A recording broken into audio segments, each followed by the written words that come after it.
Hello students, welcome back. Welcome back to the Edison Academy. And जैसा कि मैंने वादा किया था कि आपके लिए एडिसन एकेडमी 75 डे का क्रैश कोर्स लेकर आया है, जहाँ पे आपका पूरा सिलेबस आपके एग्जाम से पहले आपको कवर कराया जाएगा। और सिलेबस इस तरीके से कवर कराया जाएगा कि आप अपने एग्जाम्स देने जब बैठेंगे तो वहाँ पे आपको ईजी हो जाए एग्ज़ाम लिखना और आपके मार्क्स को आप बूस्ट कर सकें। इसीलिए एडिसन एकेडमी ने एक सीरीज़ लेकर आया था और उसी सीरीज़ में पॉलिटिकल साइंस क्लास 12th का ये है चैप्टर नंबर 3। चैप्टर नंबर 3 मैं आपके लिए लेकर आ गया हूँ। मेरा नाम अंकित है, आपको पता है मैं आपको पॉलिटिकल साइंस और हिस्ट्री पढ़ाता हूँ। और चैप्टर नंबर 3 में हम आज बात करेंगे कंटेम्प्रेरी साउथ एशिया के बारे में। हम आगे बढ़ें उसके पहले आपको पता है कि एक क्रैश कोर्स हम एडिसन एकेडमी लेकर आए हैं आपके लिए। 75 डेज का क्रैश कोर्स है। अब 75 डेज से भी कम समय बचा है, लेकिन 75 डेज का क्रैश कोर्स था जब हमने क्रैश कोर्स लॉन्च किया था। तो अप्रॉक्स 2 से ढाई महीने बचे हुए थे वहाँ पे। तो हमने क्रैश कोर्स लॉन्च किया था। उस क्रैश कोर्स में आपके PCM subjects biology, economics economics, political science, history जैसे सब्जेक्ट्स थे, जो कि विदिन 75 डेज कवर करने की एक सीरीज हम लोग लेकर आए थे। एंड इसके साथ इस 75 डेज में आपको क्या दिया जाएगा फ्रॉम आवर साइड, आपको 1-to-1 मेंटोरशिप दी जाएगी। देखिए 1-to-1 मेंटोरशिप प्रोवाइड की जाएगी, पीवाईक्यूज प्रोवाइड किए जाएंगे और साथ ही साथ आपको इन पीवाईक्यूज के साथ कुछ इंपॉर्टेंट क्वेश्चंस भी कराए जाएंगे, जो कि आपके एग्जाम्स के लिए इंपॉर्टेंट होगा। क्योंकि अब एग्जाम्स में काफ़ी कम समय बचा हुआ है और बोर्ड एग्जाम्स काफ़ी इंपॉर्टेंट होती है आपके लिए। सो 10th और 12th के जो स्टूडेंट्स हैं उनकी अगर एग्जाम में अभी भी कोई प्रॉब्लम आ रही है आपको, सो ऑल्दो मैंने आपको नंबर दे दिया है, नंबर मैं कमेंट में भी पिन कमेंट में नंबर ऐड करवा दूंगा। सो क्रैश कोर्स में, हमारे क्रैश कोर्स में इनरोल कीजिए। सो आप अपनी एग्जाम्स में बेहतर कर पाएंगे। मैं फिर भी अपना नंबर यहाँ पे ऐड कर रहा हूँ, तो कि आपको अगर कोई प्रॉब्लम जाए तो आप एनी टाइम मुझसे कांटेक्ट कर सकते हैं with any query related to crash course. ठीक है, तो हम आज स्टार्ट करते हैं कि आज हमारा जो एजेंडा है वो क्या होने वाला है। हम जल्दी से स्टार्ट करते हैं क्योंकि हमारा क्रैश कोर्स है, तो हम बहुत ज़्यादा इधर उधर की बातें नहीं करेंगे। हमारा जो एजेंडा है, जैसा मैंने आपको पहले ही बताया कि चैप्टर 3 हम आज पढ़ेंगे। चैप्टर 3 विच इज़ क्या है, contemporary south Asia. Contemporary south Asia हम पढ़ेंगे। आज एजेंडा हम क्या क्या इसमें कवर करेंगे। सबसे पहले हम देखेंगे introduction to the South Asia. South Asia है क्या बेसिकली। हम समझेंगे democracy in south Asian countries. उसके पहले हम यहाँ पे देखेंगे कितनी साउथ एशियन कंट्रीज हैं। लगभग 8 साउथ एशियन कंट्रीज हैं जो कि आपको पढ़ना है। फिर हम देखेंगे डेमोक्रेसी, डेमोक्रेसी किस तरीके से साउथ एशियन कंट्रीज में फंक्शन कर रही है, फंक्शन कर भी रही है कि नहीं कर रही है, डेमोक्रेसी है या कुछ और चल रहा है वहाँ पे। नेक्स्ट हम major conflicts in the region, इन रीजन में कौन कौन से कन्फ्लिक्ट्स है वो समझेंगे। रीजनल कॉपरेशन जैसे शार्क हो गया, ये जो साफ्टा हो गया, ठीक है, south Asian association regional corporation, और SAFTA south Asian free trade agreement बोलते हैं इसको। Role of external powers, external powers में हम देखेंगे एक तो आपका यूएसए और दूसरा हम देखेंगे चाइना।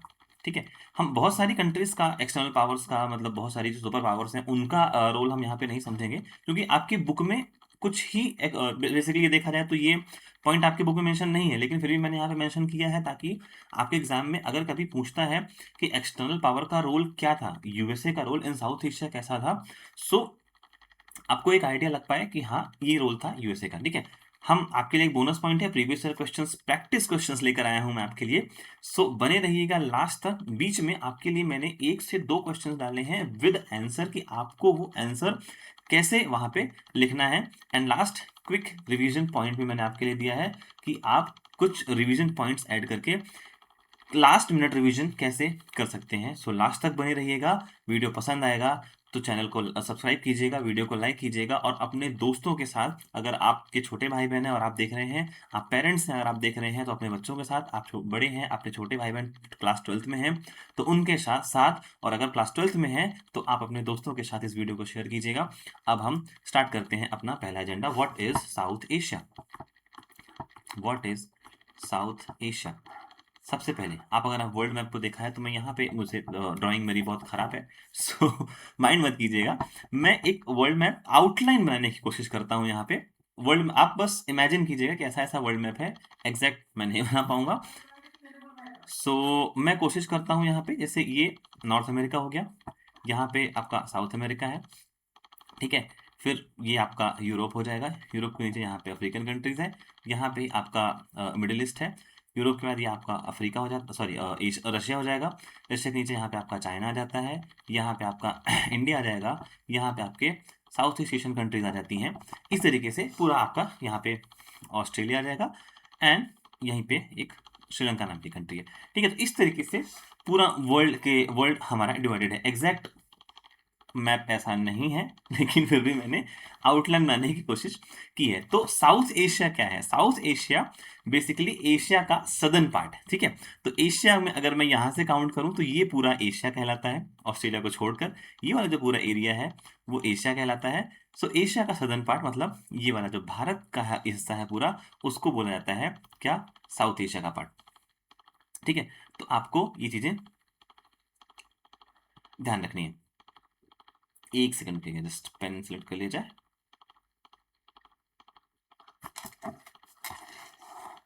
ठीक है, तो हमारे साउथ एशिया में कौन कौन सी कंट्रीज आती हैं आपको ये भी ध्यान रखना है। ठीक है, कौन कौन सी कंट्रीज आती हैं उसमें मैं भी जस्ट आपको बता रहा हूँ। एक बार पेन सेलेक्ट कर लूँ। ओके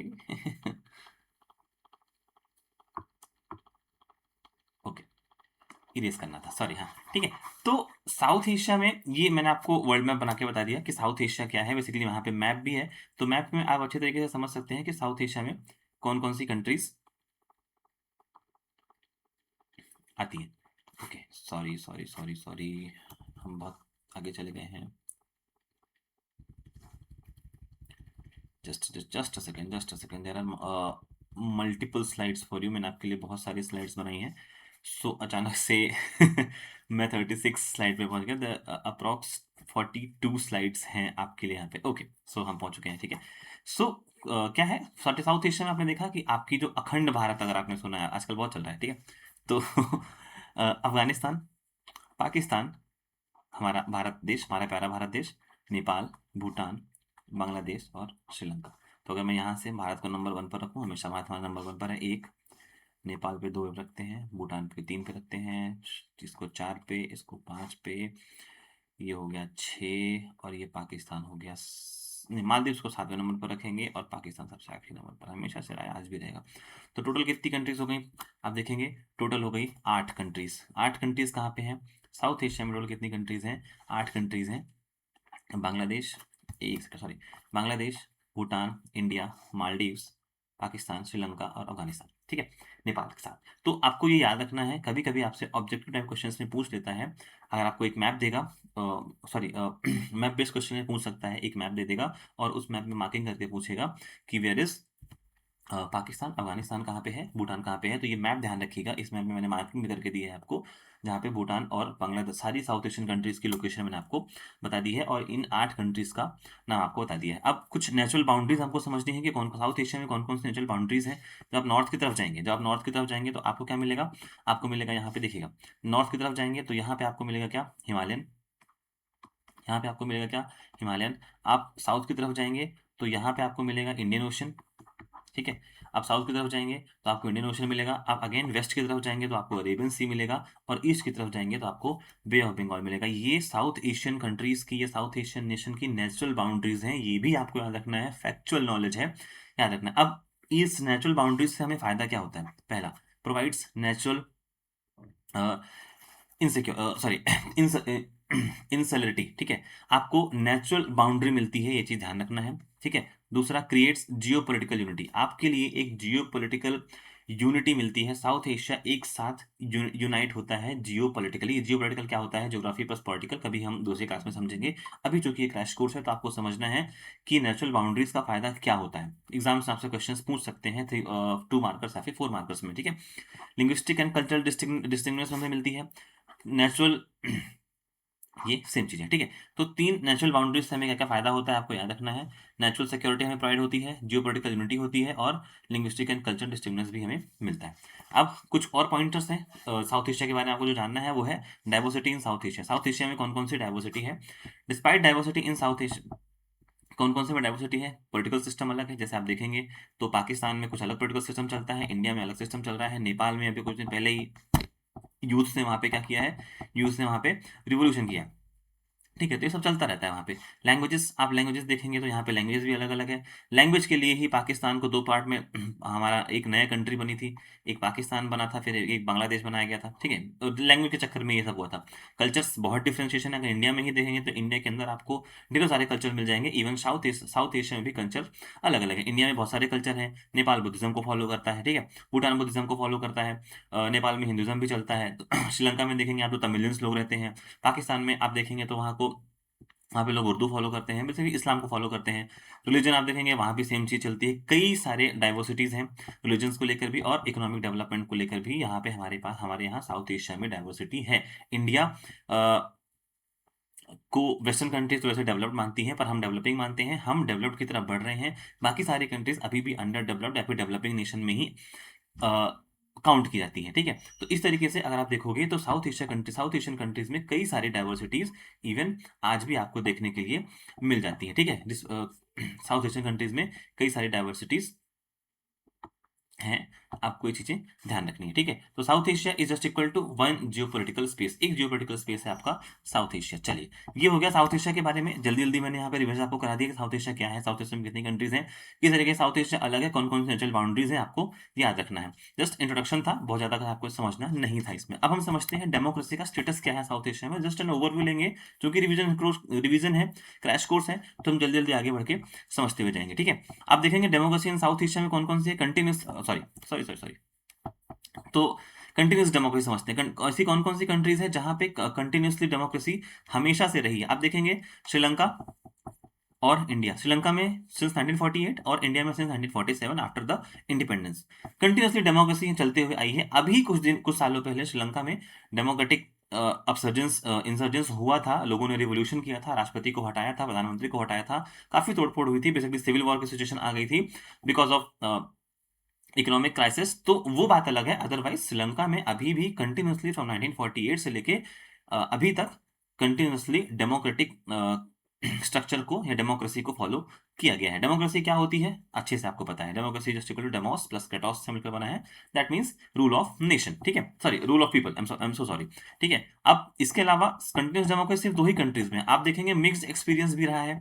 कुछ कंट्रीज़ में साउथ एशिया में कुछ कंट्रीज़ ऐसी भी हैं जिनका मिक्स्ड एक्सपीरियंस रहा है। कभी डेमोक्रेसी, कभी मिलिट्री रूल। जैसे Pakistan is the best example.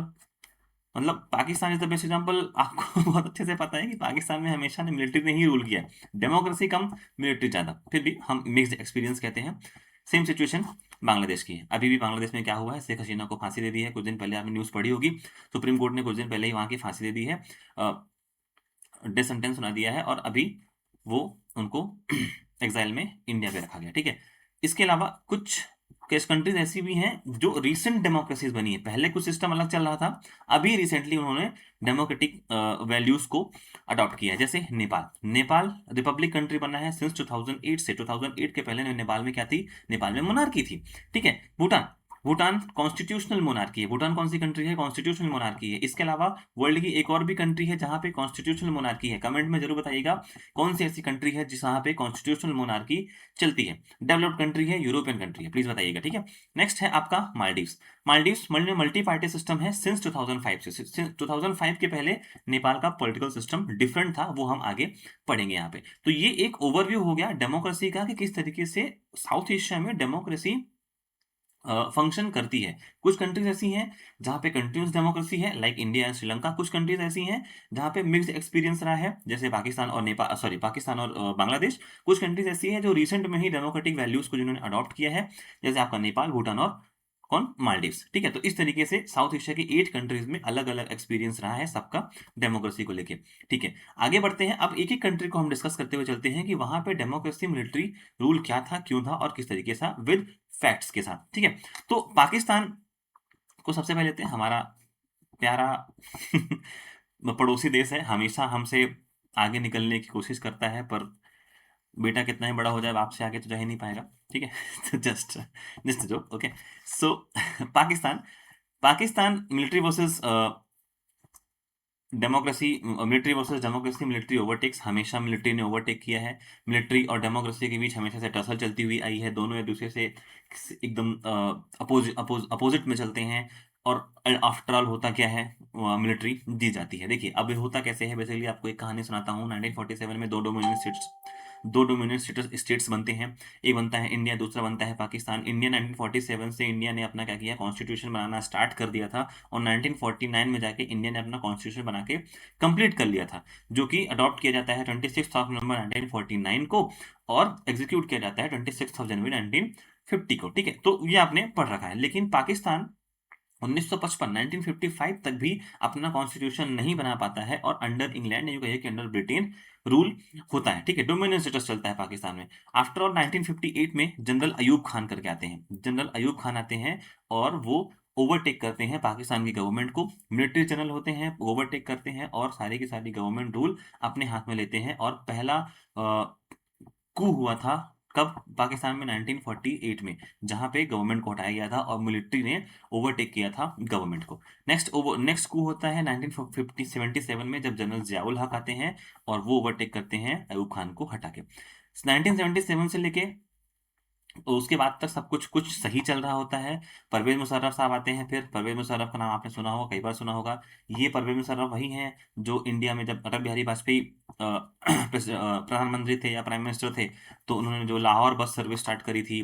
तो कई सारी इस टाइम पे डेवलपमेंट देखी गई है ड्यूरिंग इंडिया और पाकिस्तान के रिलेशंस में। ठीक है, तो 1999 में परवेज मुशर्रफ साहब आते हैं, और वो भी क्या करते हैं, एक बार मिलिट्री ओवरटेक्स कर लेती है डेमोक्रेसी के ऊपर। ठीक है, अब ये तो हो गया मिलिट्री का रूल। अब डेमोक्रेटिक पीरियड्स कौन कौन से हैं, देखिए 2-2 4-4 साल के होंगे। ठीक है ना, पहला 1971 से लेकर 1977 तक। अब देखिए 1947 में पाकिस्तान को इंडिपेंडेंस मिली थी, यूं कहिए कि पाकिस्तान अलग हुआ था, इंडिपेंडेंस क्या मिली थी, ठीक है, अलग हुआ था। और 1971 में पाकिस्तान में क्या आती है, डेमोक्रेटिक रूल आती है, फिर डेमोक्रेटिक गवर्नमेंट आती है, और कौन बनता है, जुल्फिकार अली भुट्टो। ठीक है, ये वही है बेनजीर भुट्टो का नाम अगर आपने सुना होगा। ठीक है, ये उन्हीं के खानदान से है, मतलब बेनजीर भुट्टो उन्हीं के खानदान से है।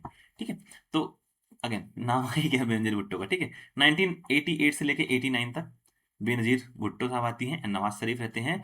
एंड 2008 से लेके प्रेजेंट तक सिविलियन गवर्नमेंट है, अभी भी सिविलियन गवर्नमेंट वो फंक्शन कर रही है। इसके पहले इमरान खान थे। तो 2008 से लेके अभी तक उतनी कैजुअलिटीज नहीं हुई है, मिलिट्री ने कैसा ओवरटेक करने की कोशिश नहीं करी है, लेकिन इसका मतलब ये नहीं है कि मिलिट्री का वहां पे प्रेजेंस नहीं है। मिलिट्री कंटिन्यूअसली गवर्नमेंट के फंक्शंस में, गवर्नमेंट के डिसीजंस में अपना role play, important role, basically important role play करती हुई आई है पाकिस्तान की पॉलिटिकल सिस्टम में। ठीक है, तो ये पाकिस्तान का पॉलिटिकल सिस्टम थे, कुछ फैक्ट्स थे जो मैंने आपको बता दिए। अब इस टॉपिक से एक हाई स्कोरिंग पॉइंट टॉपिक है, ये एक हाई स्कोरिंग टॉपिक है, मैंने आपके लिए यहाँ पे एक बोनस पॉइंट ऐड कर रखा है, लिख रखा है, इसलिए मेरा लेक्चर इंपॉर्टेंट है। ठीक है, तो मैं चाहूँ तो आपके लिए वो एनिमेशन वीडियोस और एनिमेट करके वीडियोस ला सकता हूँ, पर वो देखने में तो हमें बहुत सुंदर लगता है कि हाँ चलो दिखने में अच्छा लग रहा है, पर जब बात आती है लिखने की, क्योंकि एग्जाम में आपको लिखना है, तो वहां पे पॉइंटर्स याद नहीं आते, या कौन सा टॉपिक इंपॉर्टेंट है वो याद नहीं आता है। So that is why this type of lecture is important, जहां पे आपको पॉइंटर्स दिए जाते हैं। ठीक है, सो शेयर कीजिएगा जरूर अपने दोस्तों के साथ। चलिए आगे बढ़ते हैं, हाई स्कोरिंग टॉपिक है, क्वेश्चंस पूछा जा सकता है कि factors for democracy failure in Pakistan. Democracy failure के पाकिस्तान में फैक्टर्स कौन कौन से हो सकते हैं, उसके मैंने आपको 3 पॉइंटर्स दिए हैं। बेसिकली क्वेश्चन में पूछा जा सकता है 3 से 4 पॉइंटर्स नंबर्स में क्वेश्चन पूछा जा सकता है। तो आपको ध्यान रखना है, पहला फैक्टर है सोशल डोमिनेंस, दूसरा फैक्टर है कॉन्फ्लिक्ट्स विद इंडिया, एंड तीसरा फैक्टर है लैक ऑफ इंटरनेशनल सपोर्ट। ठीक है, अब लैक ऑफ इंटरनेशनल सपोर्ट कुछ ही कंट्रीज हैं जो सपोर्ट करती हैं, apart from some countries, majority of the countries हैं जो पाकिस्तान में टेररिज्म नाम का जो एक कीड़ा है पाकिस्तान के पास, उसको अपोज करते हुए पाकिस्तान को भी अपोज करती है। ठीक है, तो सोशल डोमिनेंस क्या है, बेसिकली मिलिट्री है, क्लर्जीज हैं, लैंडलॉर्ड्स हैं, इसकी वजह से वहां पे डेमोक्रेसी नहीं आ पाती, क्योंकि डेमोक्रेसी आएगी तो इक्वालिटी देनी पड़ेगी, लिबर्टी देनी पड़ेगी, जब इक्वालिटी आएगी तो ये लैंडलॉर्ड्स का जो रूल है वो गायब हो जाएगा। बहुत सिंपल सा लॉजिक है। ठीक है, frequent overthrow of elected governments, अभी आपने देखा किस तरीके से फ्रीक्वेंटली इलेक्टेड गवर्नमेंट को क्या कर दिया जाता है, ओवरथ्रो कर दिया जाता है, इन द नेम ऑफ कि गवर्नमेंट हमारे कंट्री के लिए काम नहीं कर रही है। ठीक है, इंडिया के साथ कन्फ्लिक्ट कैसा है आपको पता है, हमेशा से 1947 से लेके अभी तक वो हमारे साथ कन्फ्लिक्ट में है, और पता नहीं क्या चाहते हैं, कि ऐसा क्यों हमारे साथ उनका बैर है या प्रॉब्लम है हमसे, आई डोंट नो इवन। ठीक है, pro military groups gain power, कई सारे ऐसे मिलिट्री ग्रुप्स हैं जो उन्होंने पावर गेन करी है, जैसे आईएस का नाम सुना होगा आपने, कई सारी मूवीज में सुना होगा, ठीक है। Democracy is chaotic, military necessary, democracy को उन्होंने कायोटिक समझ लिया है और मिलिट्री को नेसेसरी बता दिया है, ठीक है। क्योंकि इंडिया से कन्फ्लिक्ट होता है तो मिलिटराइजेशन कर दिया है पूरी कंट्री का, जिससे अगर कभी वॉर की सिचुएशन आती है तो हम रेडी रहें। लैक ऑफ इंटरनेशनल सपोर्ट, मैंने आपको बता दिया है कि US and western countries supported military को सपोर्ट करती हैं बस, ताकि हमारा मतलब मिलिट्री, यूरोपियन कंट्रीज जो है उनका जो यूँ कहिए कि जो आर्म्स है वो सेल होता रहे, उनको पैसे मिलते रहें, और जो सिचुएशन पाकिस्तान में है वो हमेशा से रही है। फियर ऑफ इस्लामिक टेररिज्म का फियर रहता है, और न्यूक्लियर आर्सेनल कंसर्न्स का भी है। पाकिस्तान एक न्यूक्लियर कंट्री है, ये भी एक प्रॉब्लम रहती है, ठीक है। इससे कुछ पॉजिटिव साइड्स भी हैं, मतलब उसे लिख दिया है मैंने, आपको देखना हो तो आप देख सकते हैं, अदरवाइज बहुत ज़्यादा कुछ खास इंपॉर्टेंट है नहीं, ठीक है। तो आपके लिए ये क्वेश्चन इंपॉर्टेंट हो जाता है, प्लीज़ आप इस क्वेश्चन को नोट डाउन कीजिएगा।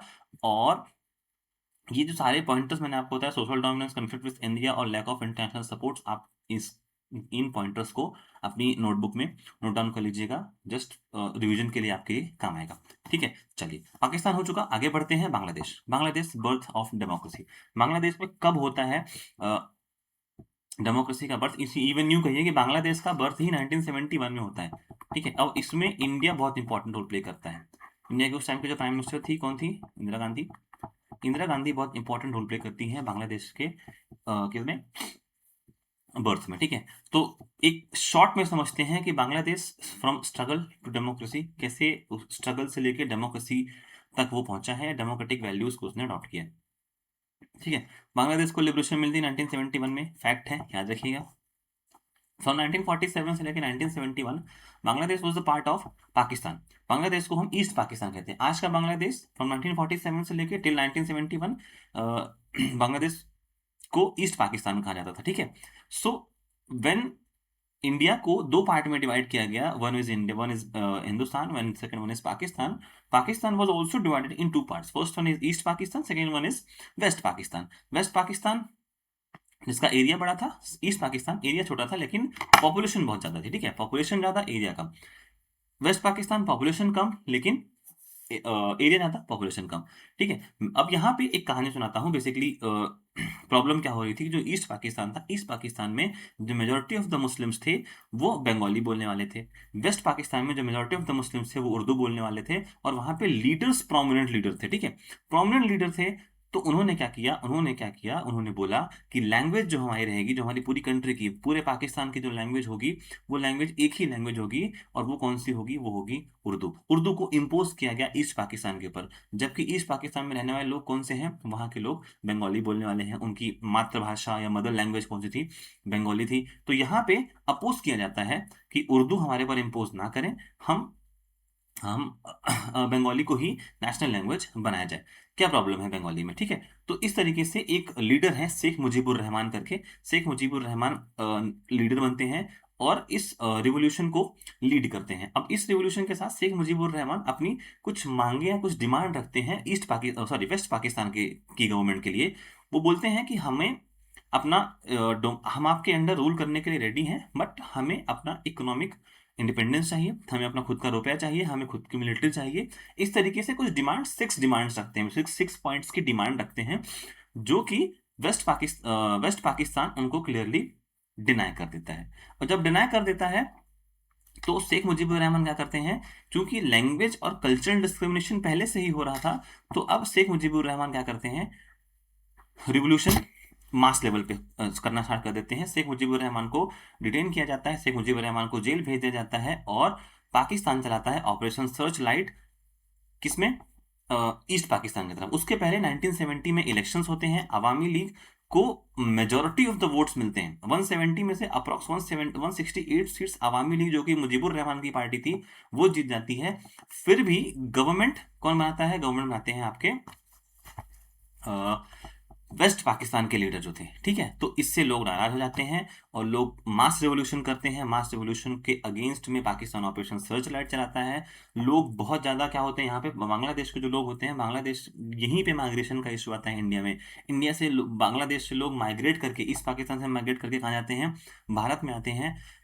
India, Indira Gandhi world world के जो वर्ल्ड लेवल पे इस इशू को उठाती हैं, लेकिन कोई भी यूरोपियन कंट्रीज, कोई भी कंट्री इंडिया का साथ नहीं देती है। फाइनली इंडिया जाके ईस्ट पाकिस्तान की हेल्प करती है और क्या होता है, 1971 का इंडो पाकिस्तान वॉर भी होता है और ये वॉर मात्र 16 दिन में जीत लिया जाता है और फाइनली एक नई कंट्री का जन्म होता है, नई कंट्री का राइज होता है और उसको क्या बोला गया, बांग्लादेश बोला गया। ठीक है, तो 1971 में इस तरीके से बांग्लादेश का राइज होता है। बहुत शॉर्ट में समझाया है, कभी मौका मिलेगा जब हम नया बैच स्टार्ट करेंगे, फ्रॉम स्क्रैच से जब स्टार्ट करेंगे, क्रैश से नहीं, स्क्रैच से जब स्टार्ट करेंगे तो समझेंगे कि बांग्लादेश कैसे बना, एक एक पॉइंट को समझेंगे। ठीक है, अभी आपको समझ में आ गया हो कैसे बांग्लादेश बना। ठीक है, ये आपने समझ लिया, मैंने बता दिया, इंडो पाक वॉर होती है, इंडिपेंडेंस मिल चुकी है। अब जैसे 1971 में इंडिपेंडेंस मिलती है, शेख मुजीबुर रहमान गवर्नमेंट बनाते हैं, डेमोक्रेटिक गवर्नमेंट बनती है, लेकिन 1975 में शेख मुजीब को क्या कर दिया जाता है, असैसिनेट कर दिया जाता है और मिलिट्री गवर्नमेंट स्टैब्लिश कर दी जाती है फ्रॉम 1975 से लेकर 1970 तक। और यहाँ पे रूल कौन करता है, जियाउर रहमान रूल करते हैं। पहला मिलिट्री गवर्नमेंट कहाँ पे, बांग्लादेश में। 1990 में अगेन प्रो डेमोक्रेसी मूवमेंट होता है, डेमोक्रेसी मूवमेंट होगा, डेमोक्रेटिक गवर्नमेंट आएगी, डेमोक्रेटिक वैल्यूज को अगेन अडॉप्ट किया जाएगा एंड 1990 से लेके प्रेजेंट तक डेमोक्रेटिक डेमोक्रेटिक रूल है। ये प्रेजेंट आपकी बुक में लिखा हुआ है जस्ट बिकॉज कि आपकी बुक काफी साल पहले पब्लिश हो चुकी थी। ठीक है, अभी अगर देखोगे 2025 में तो वहां पे डेमोक्रेटिक रूल कहने को नहीं है। ठीक है, मतलब वहां पे जो अभी रूल कर रहा है वो जस्ट बिकॉज ऑफ रिवोल्यूशन हुआ, शेख हसीना को हटाया गया, तो अभी एक पपेट गवर्नमेंट रूल कर रही है। तो कह सकते हैं कि मिलिट्री तो नहीं है पर डेमोक्रेसी भी नहीं है। ठीक है, अब की पॉइंट है यहाँ पे, ग्रामीण बैंक मॉडल है, पोवर्टी मॉडल, ग्रामीण बैंक मॉडल है, पोवर्टी मॉडल, पोवर्टी रिडक्शन के लिए ग्रामीण बैंक मॉडल को अडॉप्ट किया गया था। ठीक है, वो देख लेना। चलो, तो ये पॉइंटर्स हैं बांग्लादेश में, कैसे बांग्लादेश अराइज होता है, कैसे लिबरेट होता है, कैसे मिलिट्री रूल कौन कौन सी थी, आपको ये पॉइंटर्स याद रखने हैं। ठीक है, नेक्स्ट आगे बढ़ते हैं, आगे बढ़ते हैं। नेपाल, नेपाल, नेपाल प्यारी सी कंट्री हमारी, बहुत अच्छा पड़ोसी देश रहा है, लेकिन अब चाइना की वजह से थोड़ा सा हमसे नाराज हो जाता है बीच बीच में और कुछ इश्यूज चलते रहते हैं। वो इश्यूज कभी मौका मिला तो हम डिस्कस करेंगे। अगर आप लोग इनरोल हुए तो हम एक स्पेशल क्लास रखेंगे जहाँ पे हम अपने साउथ, हमारे इंडिया के जितने भी पड़ोसी देश हैं, उन पड़ोसी देश से हमारे रिलेशंस कैसे हैं, उन रिलेशंस को हम फ्रॉम स्क्रैच से समझने की कोशिश करेंगे। तो इनरोल जरूर कीजिएगा, मैं नंबर आपको दे दिया है। ठीक है, चलिए नेपाल को समझते हैं। नेपाल क्या है, Nepal monarchy to republic, monarch से लेके रिपब्लिक तक नेपाल कैसे पहुंचा। 2008 में नेपाल में, नेपाल ने क्या किया, अभी नया अपना कॉन्स्टिट्यूशन बनाया है। ठीक है, और अभी 2025 में नेपाल में कुछ कुछ हुआ है। न्यूज़ देखते हो तो प्लीज़ मुझे कमेंट में बताना कि नेपाल में क्या हुआ है और नेपाल में रिवॉल्यूशन किस रीज़न से हुआ है। मुझे 2 रीज़न बताना जिसकी वजह से नेपाल में अभी जेनज़ी रिवॉल्यूशन इसको बोलते हैं। ठीक है, जेनज़ी ने रिवॉल्यूशन किया है। ठीक है, कमेंट में ज़रूर बताइएगा। चलिए समझते हैं जो कि आपकी एनसीईआरटी बुक में लिखा हुआ है। नेपाल में डेमोक्रेटिक ट्रांसफॉर्मेशन होता है, कब होता है, कैसे होता है, थोड़ी टाइमलाइन समझ लेते हैं। पहले अंटिल 2006 तक नेपाल में क्या थी, कॉन्स्टिट्यूशन मोनार्की थी, मोनार्क भी था, कॉन्स्टिट्यूशन भी था, मोनार्क के पास ज़्यादा पावर थी हमेशा की तरह। 1990 में क्या था, प्रो डेमोक्रेसी मूवमेंट होता है लेकिन सक्सेस लिमिटेड ही मिलती है, थोड़ी बहुत सक्सेस मिल जाती है। एक डेमोक्रेसी मूवमेंट होता है लेकिन सक्सेसफुल नहीं होता है। 2002 में किंग अबॉलिश कर देते हैं पार्लियामेंट को, पार्लियामेंट को ही अबॉलिश कर दिया किंग ने। 2006 में मैसिव प्रो डेमोक्रेसी प्रोटेस्ट होता है एंड फाइनली मोनार्की को अबॉलिश किया जाता है 2008 में। आप सब उस समय छोटे रहे होंगे मेरा मानना है, पर अगर आपने ये मूवमेंट देखा है या सुना है, कभी यूट्यूब कीजिएगा 2006 का massive pro democracy movement in Nepal, तो आपको दिखेगा किस तरीके से लोग सड़कों पर उतर आए थे अगेंस्ट अपने किंग, अगेंस्ट किंग के अगेंस्ट अपने सड़कों पर उतर आए थे और लोगों ने डिमांड की थी कि हमें अब डेमोक्रेसी चाहिए। और 2008 में फाइनली मोनार्की अबॉलिश की जाती है। 2008 में डेमोक्रेसी रिपब्लिक नेपाल को डेमोक्रेटिक रिपब्लिक डिक्लेयर किया जाता है और 2015 में न्यू कॉन्स्टिट्यूशन अडॉप्ट किया जाता है।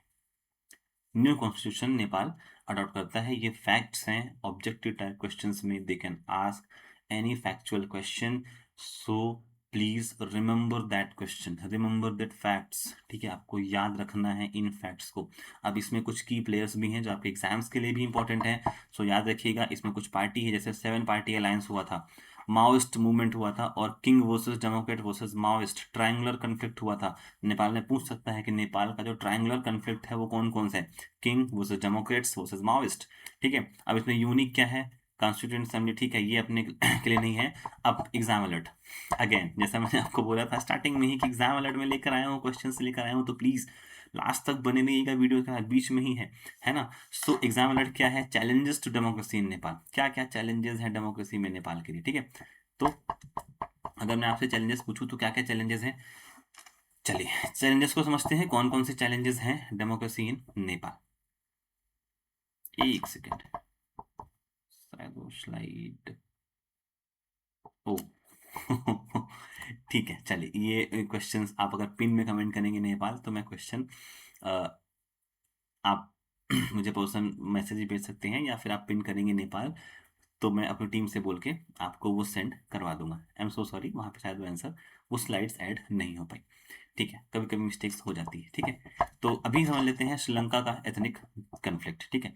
श्रीलंका में क्या हुआ था, श्रीलंका में डेमोक्रेसी प्लस एथनिक कन्फ्लिक्ट क्यों होता है, श्रीलंका में एथनिसिटी को लेकर कन्फ्लिक्ट क्यों चलते रहते हैं, अब हम उसको समझ लेते हैं, ठीक है।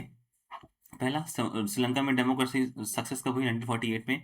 Highest GDP per capita in region, highest GDP per capita है श्रीलंका का, ठीक है, ये भी ध्यान रखना है। अगर आपसे कोई पूछ ले कि इन साउथ एशियन रीजन किस कंट्री का हाईएस्ट जीडीपी पर कैपिटा है, तो आपको याद रखना है श्रीलंका इज द कंट्री जिसका highest GDP per capita income है in this south Asian region, ठीक है।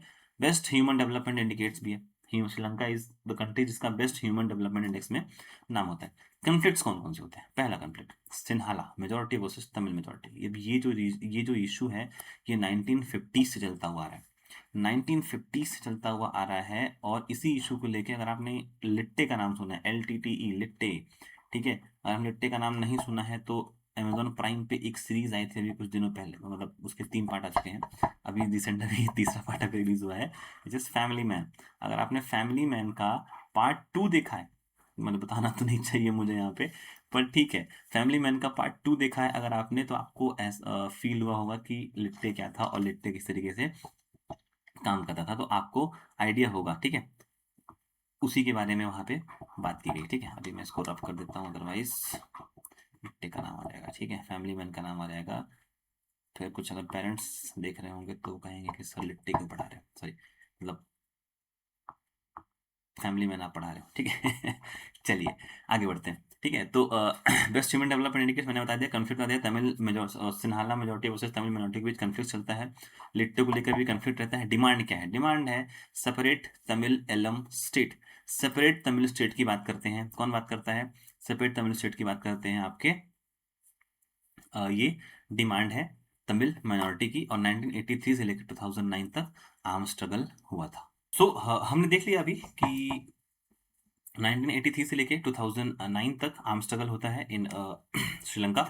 अब श्रीलंका के इस एथनिक कॉन्फ्लिक्ट्स में इंडिया का क्या रोल रहा, थोड़ा सा उसको भी समझ लेते हैं, टाइमलाइन है उसकी वो समझ लेते हैं।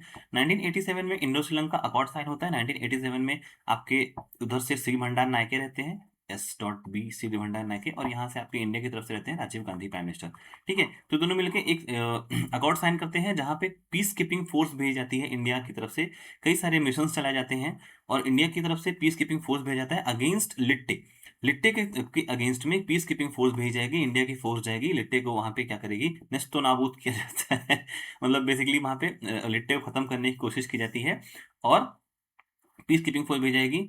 फील्ड मिशन होता है, विड्रॉ कर लिया जाता है 2009 में, लिट्टे डिफीट हो जाता है और कन्फ्लिक्ट एंड हो जाता है।